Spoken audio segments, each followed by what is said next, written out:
Welcome to Paradigms at paradigms.life, the radio show and podcast that brings you inspiring people with visions of a viable future for life on Earth that includes humans.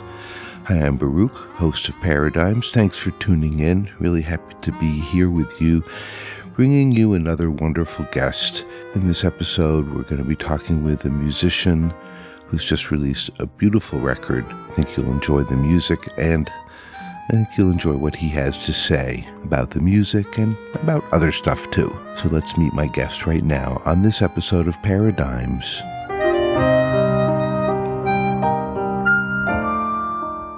Neil Adler, welcome to Paradigms. My pleasure to be here. Thank you. I'm happy to talk with you. I just listened to your new record, Emmy's Song. Really loved it. Very wonderful music. Lots to talk about. Great. I'm glad you liked it. I'm interested, though, before we get into talking about the record, to learn more about your life. I know a little bit. I know you grew up with a musical family and you've had a lot of amazing teachers and adventures musically. I'd love to hear a little bit of your story. Okay. In a nutshell, I grew up in Detroit. I was surrounded by music. My parents were both jazz performers. My father was a pianist, amateur, but they'd go to nightclubs and play. My mother was a very good vocalist.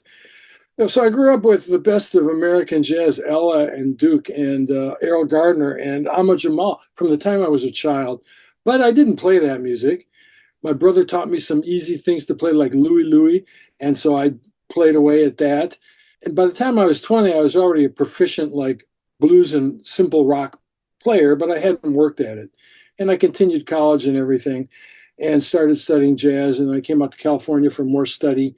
And then I got more serious and really started studying jazz with anybody I could find who could teach me something. I would take lessons from them. And some of them, like you mentioned, are quite famous, renowned people. And so I absorbed lots and lots.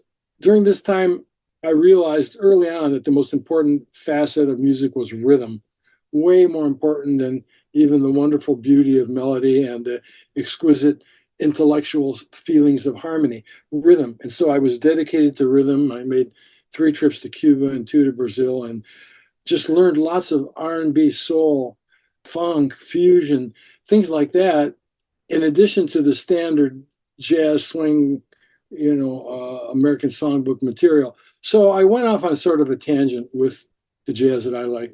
And that's what I put on this recording, Emmy Song. Tell me about the compositions on the record, and I'm especially curious about any that you have a particular feeling about that you'd like to share. The title tune, Emmy's tune, is just a nice, sweet, light bossa nova I wrote that everybody likes, real easy to warm up to. It's got room for soloing, but nothing is out of the ordinary. Really diatonic with a few twists on intros and endings and stuff. So that's a favorite of people. Besame Mucho is an arrangement of mine that goes through a number of changes in a short time to make solos really hit hard over montunos and things. So it's a nice arrangement in a hard bolero fashion. Yearning is the Oliver Nelson blues tune from Blues in the Abstract Truth. So that was a simple blues. Tell Me a Bedtime Story, Herbie Hancock, kind of modern jazz tune. Blues for McCoy I wrote. It's a 9/8 for McCoy Tyner. It's a real heavy, hard, pentatonic, montuno kind of thing with a McCoy-like thunderous solo. Just somehow the McCoy spirit got in me on a couple of these tunes, Besame Mucho and Blues for McCoy. Then 6 is a Bill Evans medley of 3 tunes that aren't played very much: Remembering the Rain, Only Child, and My Bells. For the astute listener, check the keys of these. They go up in half steps, but the tunes are so harmonically mobile that it's a little bit hard to know where things are. 7 is the Peacocks, Dark Jimmy Rolls ballad, really good feature for the chromatic harmonica. 8 was a ball. 8 is Nelson's Son. I wrote it. It's a montuno and a melody put against a tumbao. Left hand's playing tumbao. 1, 2, and 4. Boom, boom, boom, boom, boom, boom, boom. Right hand's playing a montuno or solo. And all that's going on against a conga as a duo. And I didn't know if I was going to be up to it. I hired the best Cuban conguero in the Bay Area. And he said, I like it. It's good. And we just knocked it off and it came out good. It's kind of a duet. Tenderly, that's all ballad medley. Los Tres Golpes is a Cuban danzón, a short piano piece. I heard it only like a month ago and I liked it so much. I worked hard to learn it and then play it, piano and harmonica. Century Rag is a Roland Hanna, very difficult, modernistic ragtime piece. And I like ragtime. And I worked at this over some years, little by little. And last is Donnelly on harmonic, short Donnelly in 4 keys on chromatic. I'm talking with Neil Adler about his new album, Emmy's Song. We're going to hear some music from the album now, and then we'll be back with more conversation. We're going to start out with the title track, Emmy's Song, Neil Adler. This is Paradigms at paradigms.life.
right, we just heard a couple of tracks from Neil Adler's new album, Emmy's Song, and he's been telling us about the songs. We just heard Bésame Mucho, and before that, Emmy's Song, the title track. And now we're going to get back to my conversation with Neil Adler, learn some more about this record and his musicianship. I really enjoyed the Brazilian and Cuban influences, and you can hear them very clearly. When did you start playing the harmonica? Because your harmonica playing and your piano playing, which obviously complement each other, both really good. Totally distinct things. Yes, you're right. Well, when I was 21, I recorded an album for Motown, kind of a big deal at that time. And I played some blues harp on it, but mostly jazz organ. And I sort of let the blues harp fade away. I did get a chromatic. This is a chromatic, bigger, 12 holes, 4 notes per hole with a slide. I did get one. I carried it with me traveling for a year in Europe. And my goal during that year was to learn to play Black Orpheus. And in 1 year, I got nowhere. That harmonica went on the shelf, sat there for 20 years. Wow. But I said, come on, can't be that hard. This was 24 years ago when I really started studying chromatic. And I'd been at piano 45 years by now. So I just broke it apart. Okay, there's 3 notes. That's 3 out of 12. There's half the scale. And I just beat it to death, worked it. And then I just became enamored by the sound of the instrument. And it did take a long time to get proficient, much longer than piano. It's a very, very difficult instrument. But I got to a level of proficiency which was satisfying. And now I teach a lot. I go to harmonica conferences and play and do seminars. And I used it on Emmy's Song quite a bit. Not entirely, but most of the tunes have harmonica melodies and solos and overlays. So that's my story with the chromatic, 24 years of slow progress. I love it. It's a great story and really speaks to, perseverance furthers. Yeah, so I have a lot of students and many people try to play this instrument. Most of my friends, jazz musicians of all instruments, have one, like I did for 20 years. They have one, they tried it, got nowhere, put it aside. So it takes a lot of discipline to manage this instrument as opposed to piano takes time and discipline too, but this takes lots of focus to get anywhere. And there's no books that can teach you. I learned from one person, Toots Thielemans. Toots, the huge body of work of all types of music that he played, has all the lessons that can teach you to play this instrument if you know how to hear it and know how to study it. Going off on a little tangent there, and those lessons I use to teach students, mostly beginners and intermediates, how to learn to play that instrument. Well, you just alluded to something that, lots of musicians have talked to me about, and that is something so important in the world, which is how we listen. Yeah, yes. The lessons are all there. You don't have to read books. You just have to listen correctly and really hear what's going on. The same thing with recording music or making music. Just listen. Sometimes I hear these jazz tunes and they're so dissonant and so unpredictable. And the rhythm is often swing driving away, not changing. Those kind of things can't generate my interest. I really don't know what they're about, where they're going. But when you put attention to the sound of what I call song stories, short song stories, there's much more appeal, I think. This wonderful record, 12 tracks, some tributes to other musicians. As you said, lots of harp playing, obviously all this wonderful piano playing. And your piano playing, some people do this, not everyone does. You do. It's the best word I can think of is meaty. It's like it's got substance to it, like you really can sink your teeth into it. Okay, if that's true, I think where that comes from is the strong dedication to rhythm. Everything is played in hard rhythm. Might not be loud, might not be staccato, might not be aggressive, but the rhythm is absolute. And there's no getting around that. And if you play with that, I think it draws the music in. Maybe that's what you're referring to. The rhythm had to be clear and just right all the time. And with the players I found, it was perfect. It was just spontaneous, smooth. No words needed to be said. Everything was spot on. Well, tell me about the inspiration, why these tracks, the folks you played with. Tell me about the making of this record. So I've been a serious musician almost my whole life, and like I say, I've been a professional pianist about 45 years, and the chromatic almost 25. And during many of those years, I thought about doing a recording, and the recording would not be normal standard stuff. It would be more focused, smaller stories. So I thought about it for many, many years, and it just wasn't until this year when I really thought, it's sort of now or never. I better do it if I'm going to do it. And the money is not an issue. And I had lots of material. I have lots of material, books and books of material that I like to play. Some of them are not standard jazz or atypical jazz.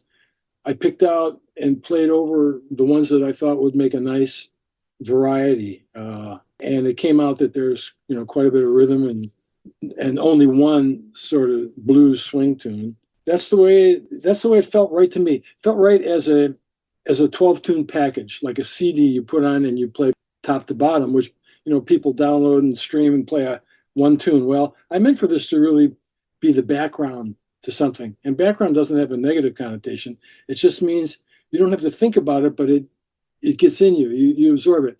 I'm talking with Neil Adler about his new album, Emmy's Song, and we'll be back with more of that conversation after we hear a couple more tracks from the record. This one is called Yearning.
inspired by McCoy Tyner. That one's called Blues for McCoy.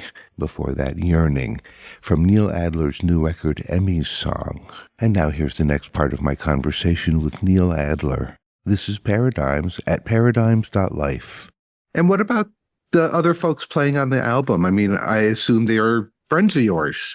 Yeah, one's a closer friend. The other one I didn't know that well. The six-string bass player is Jeff Buenz. He's well known around California and elsewhere, often playing in Brazilian bands, but playing all types of rhythm in a way that he plays the fundamental bass and he plays mid-range because it's a six-string bass, and he moves effortlessly from one to the other.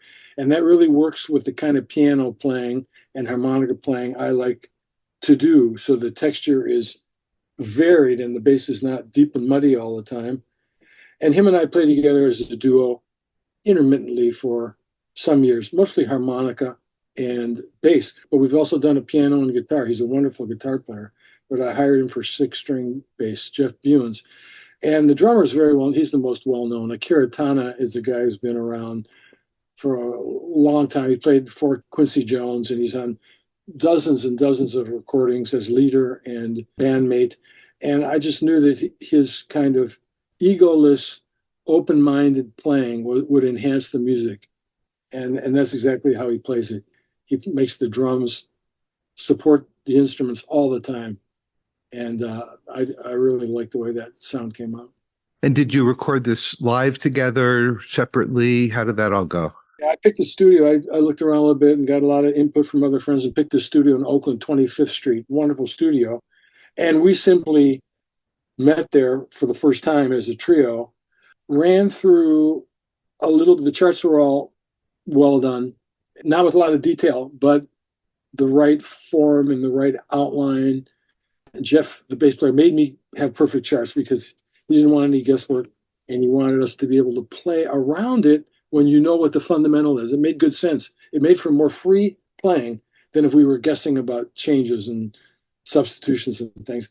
So we just ran through each tune once or half, or sometimes we had to do 2 or 3 takes because the form wasn't quite on. But mostly it was second or third takes, and we did 6 tunes as a trio on the first day.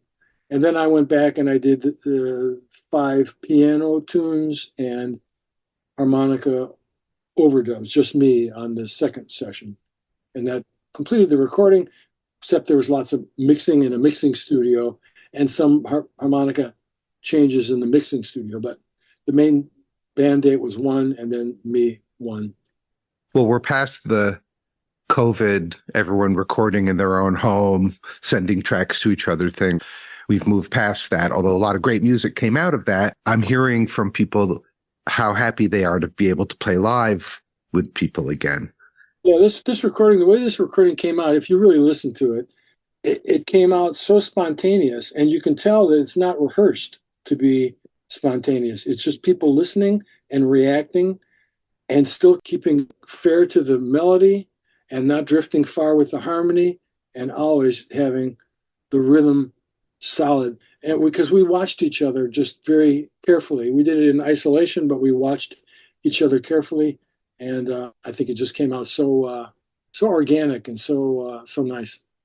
One of the things that I'm always interested in talking to people about is inspiration and creativity and its role in your life, its role in the world, how your inspiration and creativity comes through you and creates something that other people get to be inspired by. For some people, they don't think about that at all, and that's absolutely fine. And for some people, it's a big piece of how they conceptualize what they're doing, is that they are deliberately wanting to make something that will have an effect. I'm curious, what's your relationship with the music and the sort of broader audience of, humanity? I can't answer that. That's complex. Well, let me try. The music that I play is a product of absorbing and hearing all the things that spoke to me. And some of them are Motown or blues or stylistics or Brad Mehldau or Keith Jarrett or Chick Herbie McCoy. All those things got inside me and make me play the way that I play. I sort of don't have complete control of it. It's what happens naturally. And of course, I practiced a lot and I had to practice some things, but mostly it's a function of all the things that influenced me. I searched out things that interest me. My trips to Cuba were life-changing. My first trip to Cuba was 2 weeks in the National School of the Arts with great faculty, and a bunch of us from San Francisco, all pro musicians, were just blown away by the intensity and complexity and beauty of all the Cuban types of music, which is 100% spot on rhythm. You cannot drift at all when you're playing a son or an Afro-Cuban or a rumba or a mambo. It has to be spot on. So those things got inside me, and it makes me get much more pleasure out of those things than playing a lot of things that jazz musicians like to play. So I choose those tunes. I have books of those tunes, and I do those tunes on gigs. And I think oftentimes people respond to it more than the standard jazz, which can really be relegated to background music. In my personal life, too, I have a lot of involvement in cultures and places. I like to travel a lot. I do some trips with my wife for 2 or 3 weeks, but I also do these solo bike trips where I take a folding bike and a suitcase and ride from the airport for 2 or 3 weeks around Thailand or Burma or Portugal or New Zealand or places like that. So I like to explore the world and interact with the world. We'll be back with the final part of my conversation with Neil Adler, but here's another track from his album Emmy's song, Los Tres Golpes.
Los Tres Golpes, that's Neil Adler from his new album Emmy Song. And now here's the final part of my conversation with Neil Adler.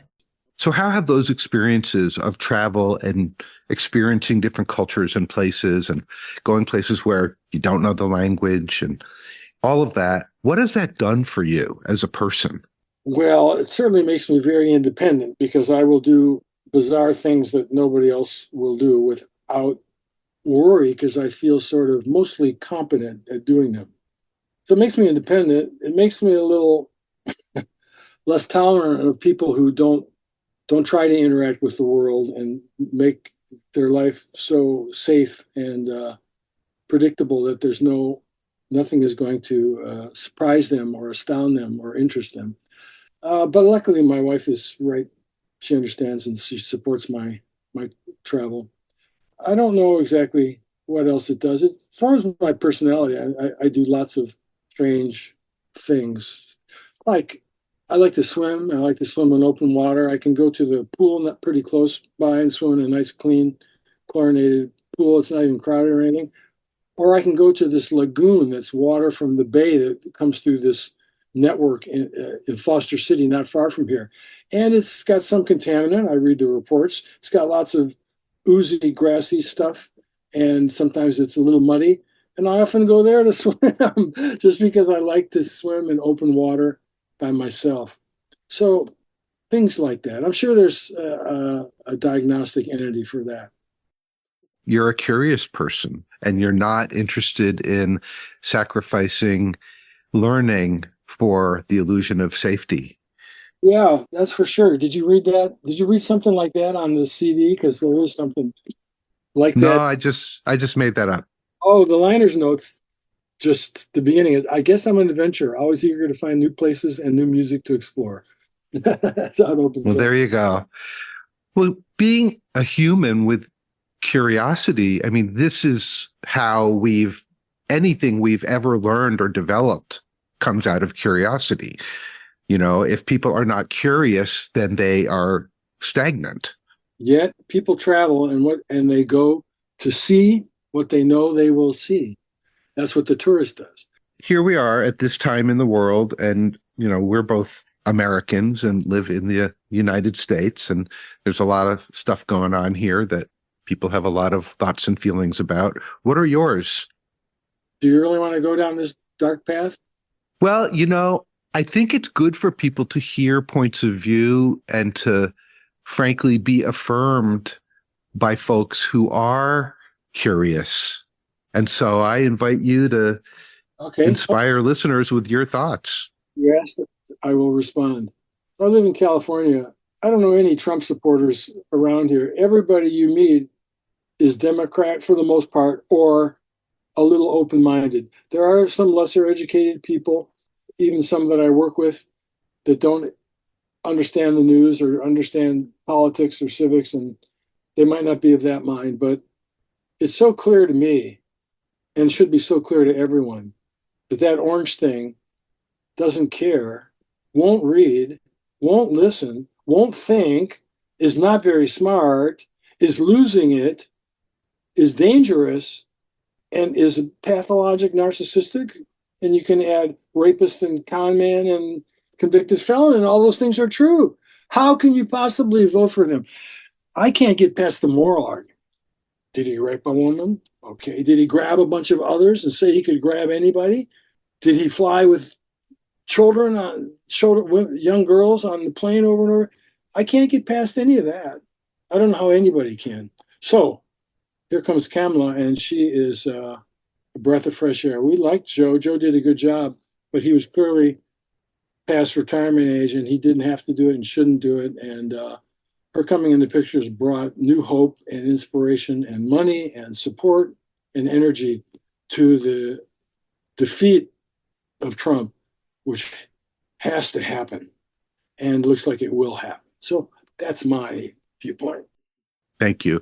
I know it can be dicey for people to express that stuff, but I think it's so important that we say what we really think. And I mean, we're on the same page, so that makes it easy. But even if we weren't, I think it's important that people say what they really think. So thank you for that. that leads me then to, well, what are your visions for how it can be if things get better? What do you want for this world? I wanted to go back to the Obama days. Obama government was logical, predictable, sequential, conversational, and it was compassionate, and it was cultural.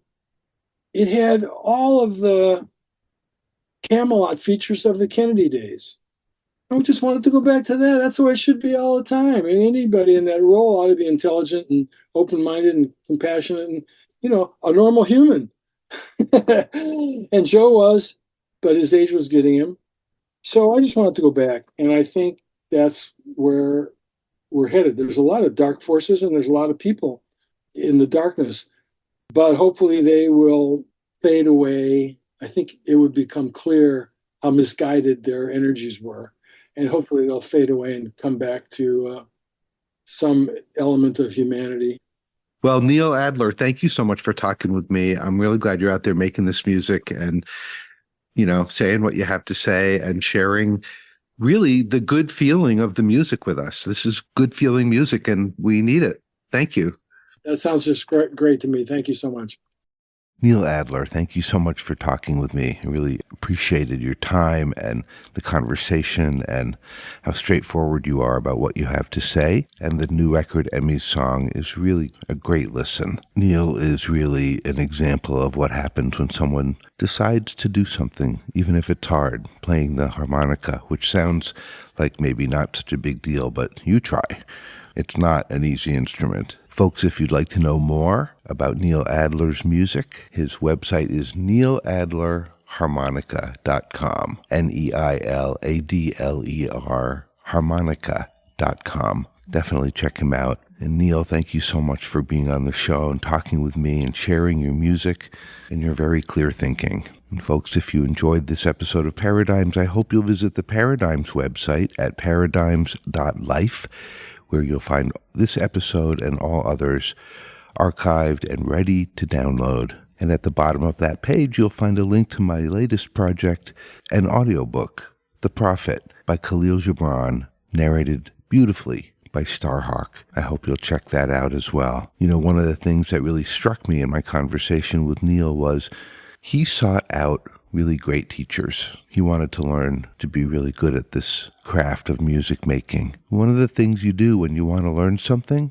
is find really good teachers. And the other thing you do is you practice. Whatever it is, you practice a lot. That's how you get good at stuff, by persevering and by being willing to learn from others, as well as by engaging in the process of discovery. This is true for anything in life, whether it's playing the harmonica or learning to grow food or writing a book or raising kids or anything. Find people who can teach you and be in discovery. This is how human beings have gotten to where we are, which may seem dubious at times, but we have learned a lot. We are creative beings. If we were to prioritize the common good over greed and fear, imagine how the world could be. What are you inspired to learn? What would you like to be good at? What are you in the process of learning now? We are always learning. The more conscious, the more intentional we are about that, I think, the better. At this time in the world, what do we need to be learning? All right, I am going to leave you with one more track from Neil Adler's album, Emmy's Song. It's called Century Rag. I really love this one. And let's let the word for the week be learning. What are we learning? What do we want to be learning? What do we need to be learning? And how can we engage deliberately in learning? It's a good thing. All right, Baruch signing off for this episode of Paradigms. We'll be back next time with more inspiring people. Until then, learn and be well.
You've been listening to Paradigms at paradigms.life.